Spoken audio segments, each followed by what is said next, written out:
भूतिया टाउन। रवि को हमेशा वीरान जगहों में दिलचस्पी रही थी। एक स्वतंत्र पत्रकार के रूप में वह रहस्यों की खोज में जीता था।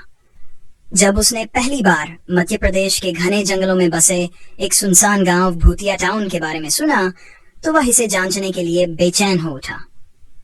कभी यह गांव समृद्ध बस्ती हुआ करता था, लेकिन पिछले 50 सालों से यहाँ कोई नहीं रहता था। कोई नहीं जानता था क्यों। एक टॉर्च, कैमरा और अपनी जिज्ञासा के साथ रवि सांझ ढलने से ठीक पहले गांव के किनारे पहुंचा। हवा में अजीब सा भारीपन था, मानो सब कुछ रुका हुआ हो। गांव के चारों ओर सूखे और टेढ़े मेढ़े पेड़ थे, जिनकी टहनियां कंकाल जैसी दिख रही थीं।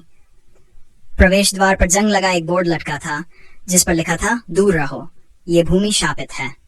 रवि हंस पड़ा। पुरानी मिस्टिक बातों से मैं नहीं डरता। उस गांव में कदम रखते ही गांव उसके जूतों के नीचे कंकड़ झटकने लगे। चारों ओर उजड़े हुए मकान थे, जिनके लकड़ी के दरवाजे हवा में चरमराते हुए हिल रहे थे। टूटी खिड़कियां उसे ऐसे घूर रही थीं जैसे खोखली आंखें। लेकिन सबसे डरावनी बात थी सन्नाटा। न कोई पक्षी चहचहा रहा था, न कोई कीड़ा मकोड़ा गूंज रहा था, जैसे पूरा गांव किसी अदृश्य ताकत से दम घुटकर मर चुका था। जैसे जैसे रवि आगे बढ़ा, उसे मकानों की दीवारों पर अजीब निशान दिखे, कोयले से बने कुछ चिन्ह जो न धार्मिक थे, न ही किसी जनजाति के। ये किसी चेतावनी जैसे लग रहे थे। जैसे ही उसने उंगलियां एक निशान पर फेरीं, एक तेज हवा के झोंके ने पूरे गांव को हिला दिया।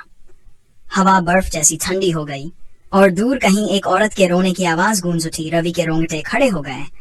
वह आवाज के पीछे पीछे गांव के बीचों बीच बने पुराने कुएं तक पहुंचा। जैसे ही उसने कुएं में झांका, रोने की आवाज अचानक बंद हो गई। फिर उसके पीछे से एक धीमी फुसफुसाहट आई, तुम कौन हो? रवि ने घबराकर टॉर्च घुमाई। कुछ कदम दूर एक औरत खड़ी थी। लाल फटी हुई साड़ी पहने, उसके लंबे बाल चेहरे पर झुके थे, जिससे उसकी शक्ल छिपी हुई थी। तुम कौन हो? रवि ने कांपती आवाज में पूछा। औरत ने कोई जवाब नहीं दिया। वह धीरे धीरे उसकी तरफ बढ़ने लगी। उसके पैर जमीन से कुछ इंच ऊपर हवा में तैर रहे थे।